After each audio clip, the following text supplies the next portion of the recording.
Hello and welcome to Right Talk Wednesday. I'm your host, Kit Kalestow, and I am here with author AK Nevermore, and we're going to talk about her writing. We're going to talk about publishing, working with the publisher, being self-published, and who knows what else the conversation might bring. So thank you so much for being here, AK. I'm so glad. Thanks for having me.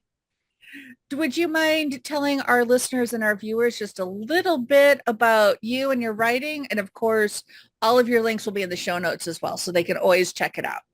Sure. So I write a lot, and I do it really quickly.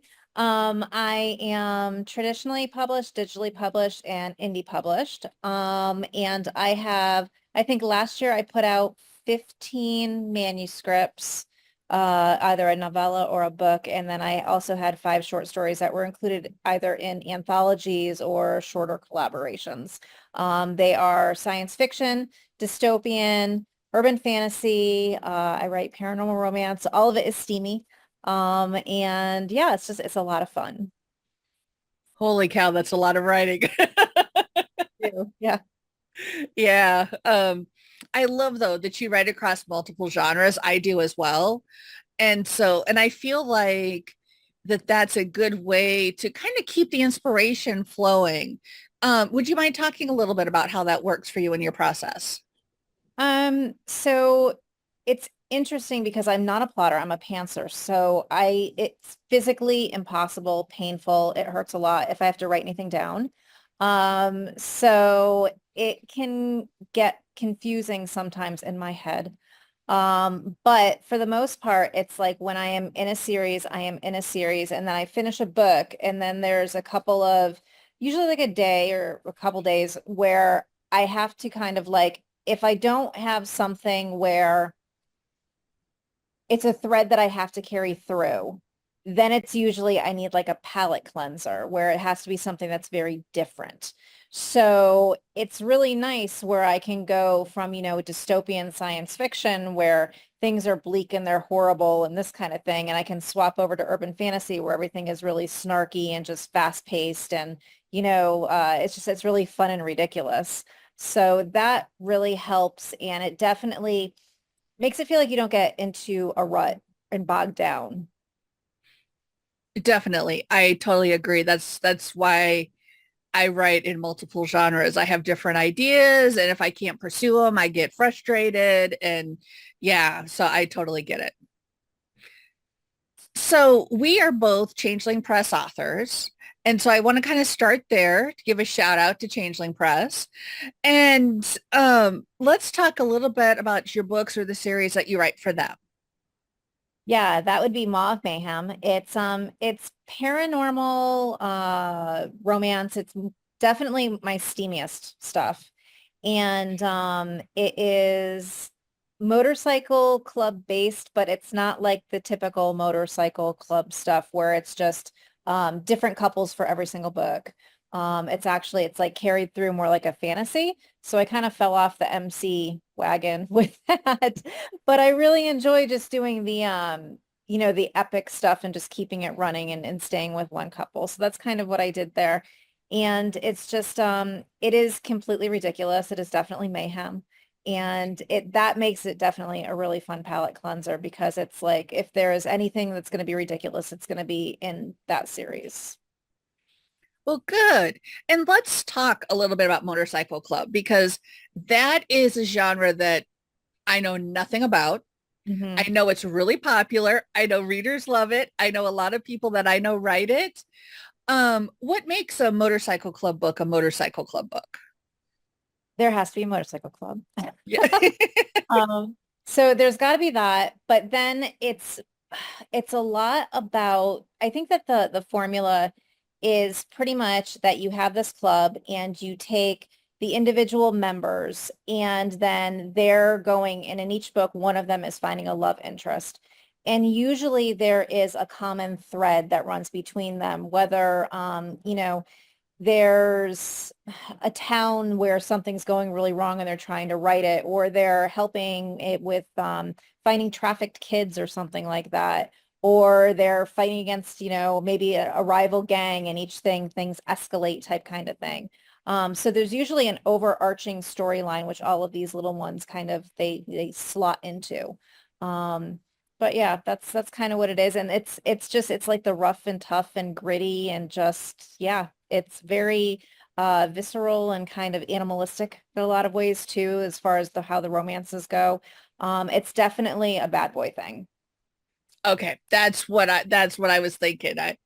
I was like, okay, I would like I never watched it, but like Sons of Anarchy. Yes, ma'am. Okay. Okay. I am on the right track then. Yeah. Okay. Um, well, cool. And so you're able to then stay with the one couple. And so it kind of just it builds the relationship, right? It just kind of moves forward and gets It some, yeah. Yeah, it does. It's an interesting kind of blend with the paranormal. I have a very hard time writing anything contemporary. Like it physically hurts and I can't, and I get really bored with it. Like I'll read it and I'll be interested, but writing it doesn't hold my attention. So I have to, all of a sudden they have to change into a different animal or they have to burst into flames or, a witch comes and translocates them somewhere. Something like that has to happen. So in my series, it is a motorcycle club and it's based around a motorcycle club, but they're also in the middle of this paranormal world where there's a big shift coming and they're trying to kind of survive at the same time as they're adapting to all of this magical elements going on in the politics. And that keeps it very interesting for me to write. So That sounds extremely interesting. thank you. I I will confess I have not read a motorcycle club book, but I might have to check that out. That sounds really super interesting. So you mentioned that you're traditionally published, Mhm. digitally published, and self-published. Yes. Let's talk about your traditionally published books for a moment. Can you tell us a bit about those? Yeah, so my traditionally published books are The Day Diaries, which is urban fantasy romance. And it's not closed door romance totally, but it's pretty close. It's definitely my least steamy series. And that is about, it's the only series that I've written in first person as well. It was a complete departure for everything. I tried with a different series, the one that I ultimately ended up self-publishing for a very long time to get it published. And it wasn't working and I just did this kind of like I'm losing my mind and I'm just gonna like write something that's totally out of my comfort zone. And lo and behold, this is the thing that got picked up by a publisher. So they have my day diaries. There's two books in that series right now. There's also two reader magnets with that. And the third one will be coming out soon. But I have it in here. I just haven't written it yet. That's the easy part, right? Just writing it. Uh, So I have to do that. But yeah, it's about it deals with like elementals and fae.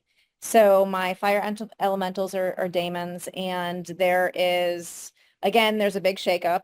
And this girl who is pretty much sure that she's going to die ends up becoming a central like playing piece in this whole political thing.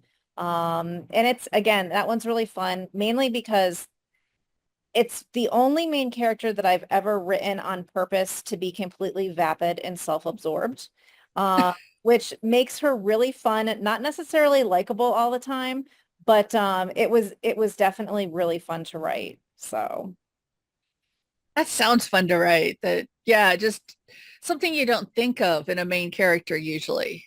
yeah, yeah, it was. I mean, she literally thinks that she's about to die. So what's the point? And let's just okay, we're just gonna be rotten and we're just gonna be whatever. And it was a really interesting character journey because then, it changes and she's got everything that she thought she knew isn't, oh wait, so now I might actually be around and yeah, so it's interesting. Cool. Well, I do have to put in my usual disclaimer. The office cats have woken up, so I am trying to keep them off camera. So just if you're watching and like my arms look weird, that's I'm trying to keep a cat off camera, but he may show up. That's always a warning.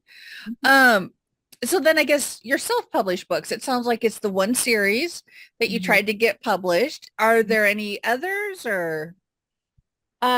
So I have The Mayhem is Changeling. That's the digital. I have the Day Diaries. That is the traditional. Price of Talent. That is, I think I'm February 13th is when the latest two came out. So that would be 7 books in that series. And then there's some other ones from the anthologies that probably could be spun off, but I don't have time for them quite yet. So yes. So I have to ask, how do you keep up with everything? I let a lot of stuff slide. That's honest. Like I do, and my kids are old enough to help a lot. So, my older daughter, she does a ton around the house, makes dinner, that kind of thing. I get up really stupid early when there's no one up, and I can actually put it in like 5 hours of work before anyone is awake. So that helps too. And my husband usually takes over when he gets home. So it's like I can check out at 7 o'clock at night and go to bed type kind of thing. But yeah, and it's a lot of pushing and dedication, and I have not had much of that for the past since Thanksgiving. So it's like I'm doing a lot less of that, but it is what it is. I think that the one thing you have to remember with writing is that everything is cyclical. So it's like when you're not doing one thing, you're doing something else, and it's all of it helps to move you forward, and that's the only direction you need to worry about. I like that. That's a great saying. Yeah. Um, so what it sounds like a big shakeup is a big theme in your books.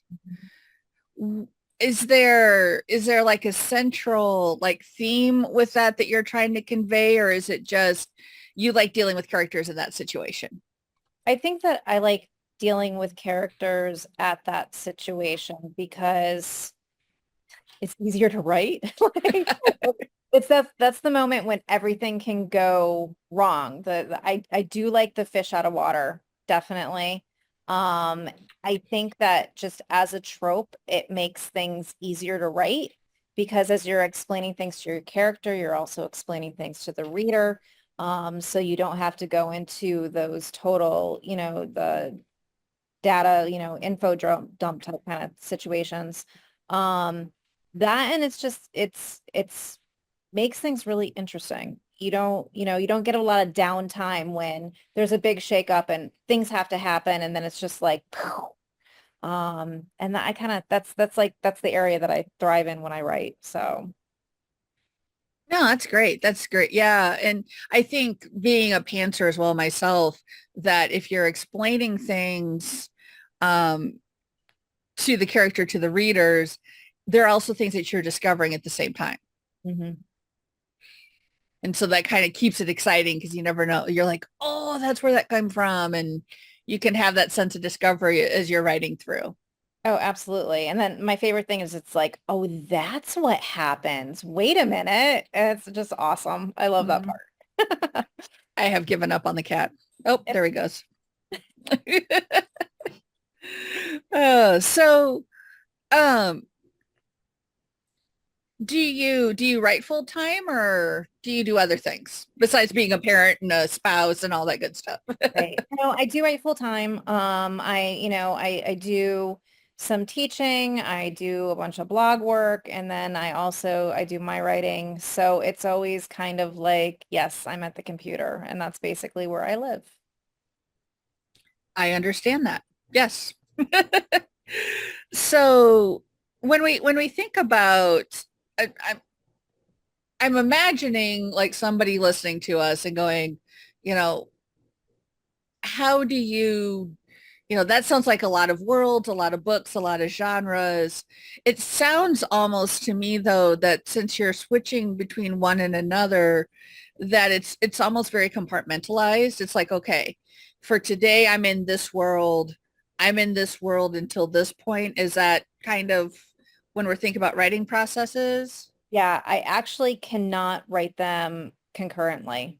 It is impossible for me. And in fact, I did I had a really awful like confluence of deadlines towards the end of the year. And I think that I was trying to get in the last thing for Changeling that I had written. So I was going through and I was doing edits with that.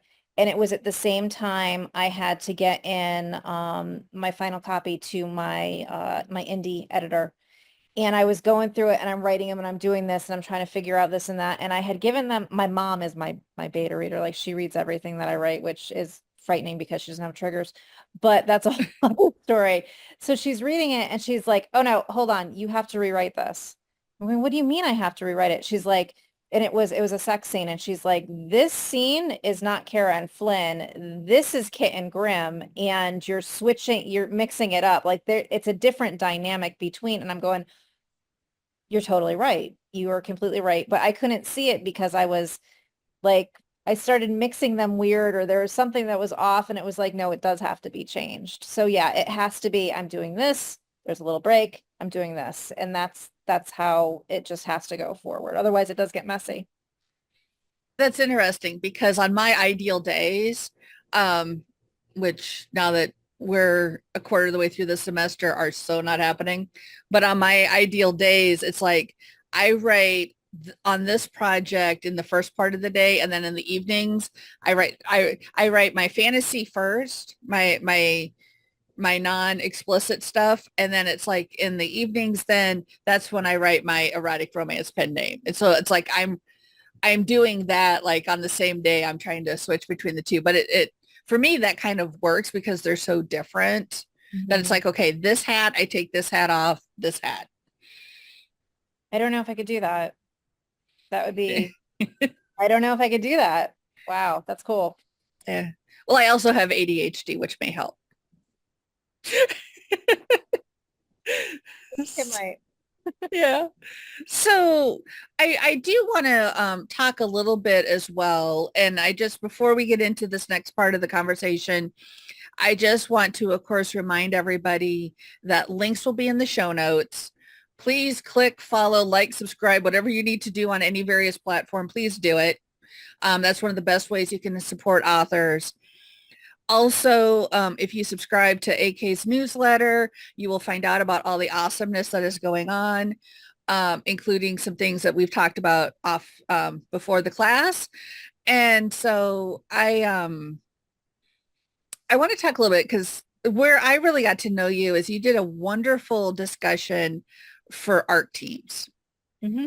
And, and that is something that I trying to find words. Eight. Not so Guys much. together. No, It's I have hard. it is, and I have trepidation about it. Hmm. I also have some experience on the back end of a system that was used for arts, and we won't go there.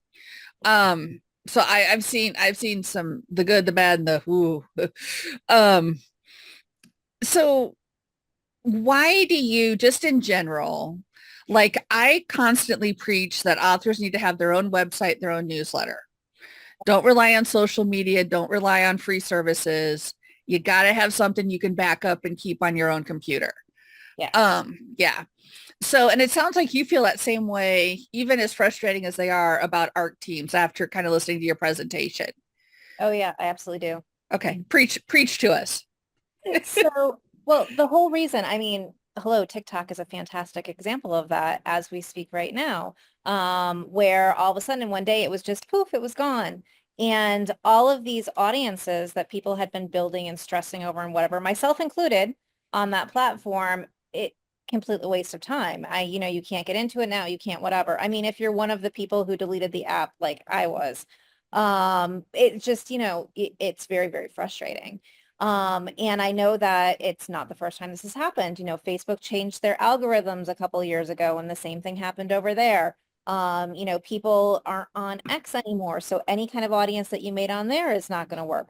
So it's one of those things where it's such a fickle type of marketing or any kind of strategy to rely on that, yes, you absolutely need your own newsletter. You absolutely need your own website. And, even if you are traditionally published or self-published digitally, whatever it is, it doesn't make a difference. And it's people are very surprised when I say you will still have to do your own marketing. And that's just the way that it is. And if you do let, your publisher do their kind of marketing, whatever, they keep the lists so that you don't have those if you move on.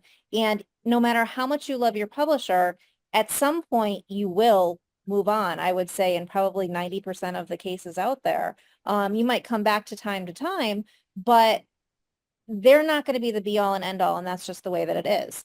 So it's really important to do this. And it's the same thing with ARC teams. So an ARC team is essentially people who are reading your book and they're giving, reviews, honest reviews in exchange for getting a free copy of that book.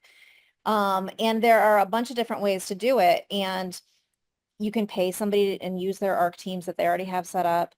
You can go through like a book funnel, or not book funnel, I'm sorry, a book sprout or a NetGalley or something like that. But again, you're relying on other people's administration of basically your intellectual property.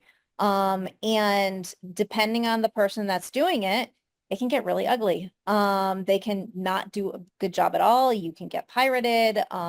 You can, give away hundreds of copies of your books and never see anything again for it, and pay a lot of money to have that done.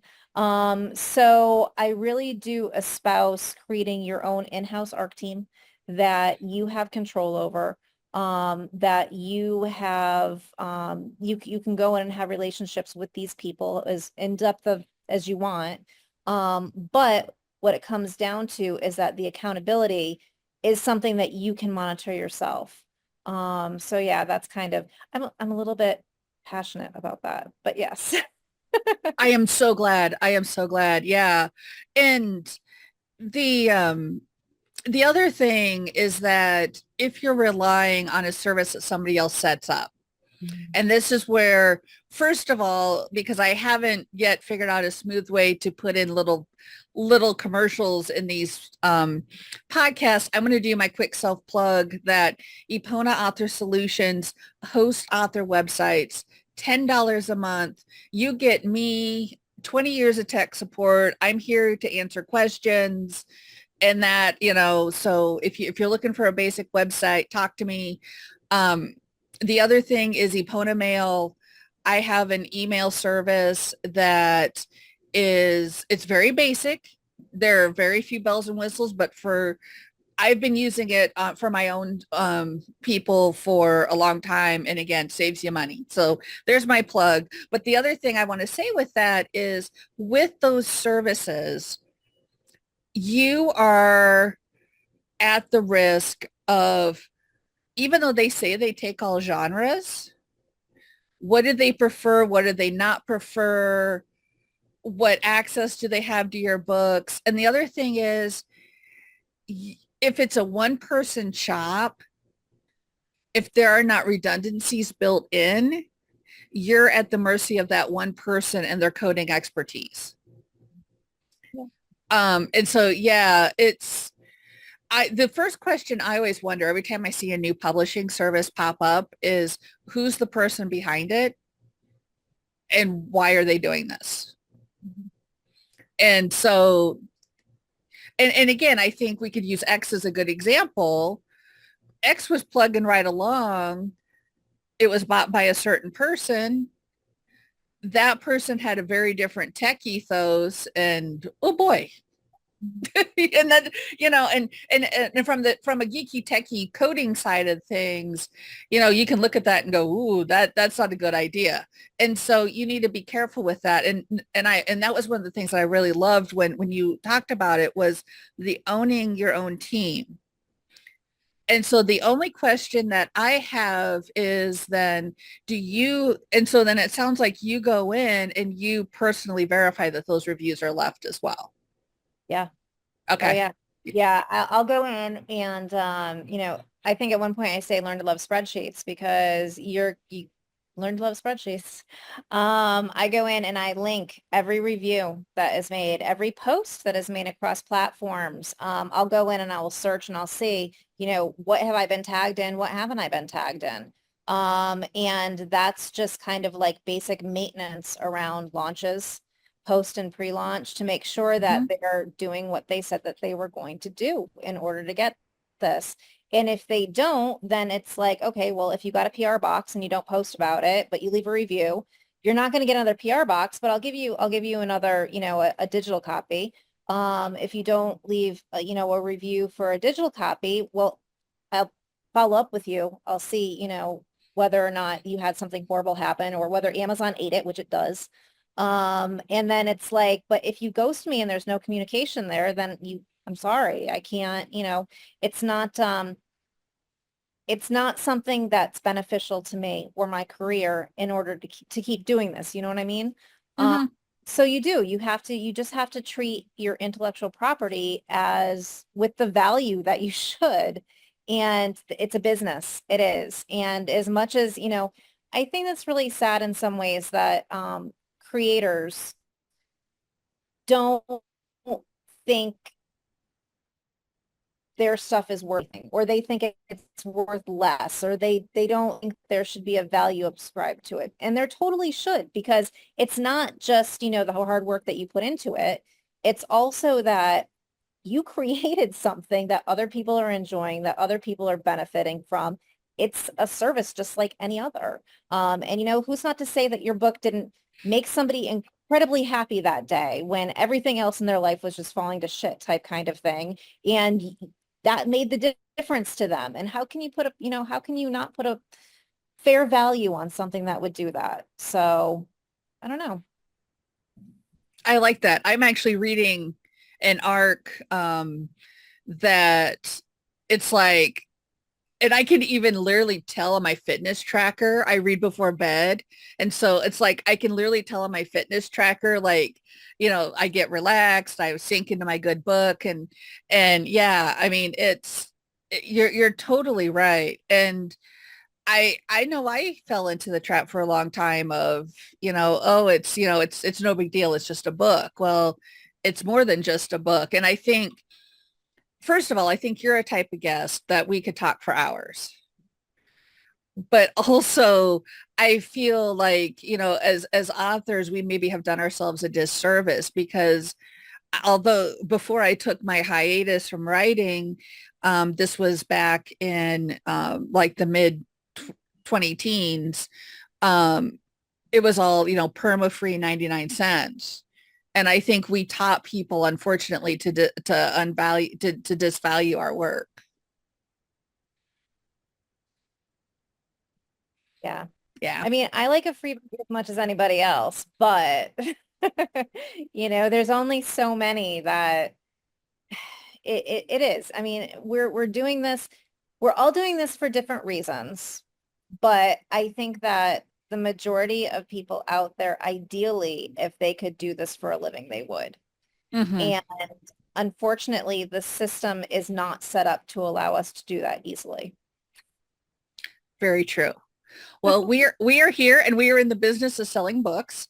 This is Mhm. going to come out probably like we talked, probably the third week or so in March. Mhm. Obviously, I will have all the links in the show notes, but go ahead and tell our viewers and listeners maybe about a recent release or two or what books you think they should pick up of yours.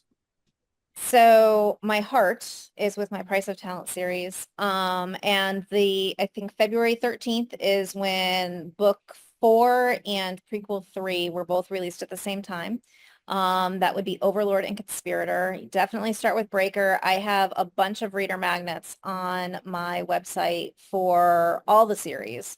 So you can get those reads for free and you can check them out and see if you would like to check out the other books. They're either on Kobo Plus, I think, with all of my Mayhem books, and Price of Talent is Kindle Unlimited. And I think that Day Diaries is on Kindle. It is not Kindle Unlimited though. But you can still read the reader magnets and they're really fun. So yeah, definitely just check them out. They're cool. I think you'll like them. Cool. And your website is? It is aknevermore.com and it's spelt just like it sounds. Perfect. Perfect. Well, thank you so much again for being here. I've really enjoyed our conversation. I feel like I've learned a lot. Our listeners and viewers are going to learn a lot.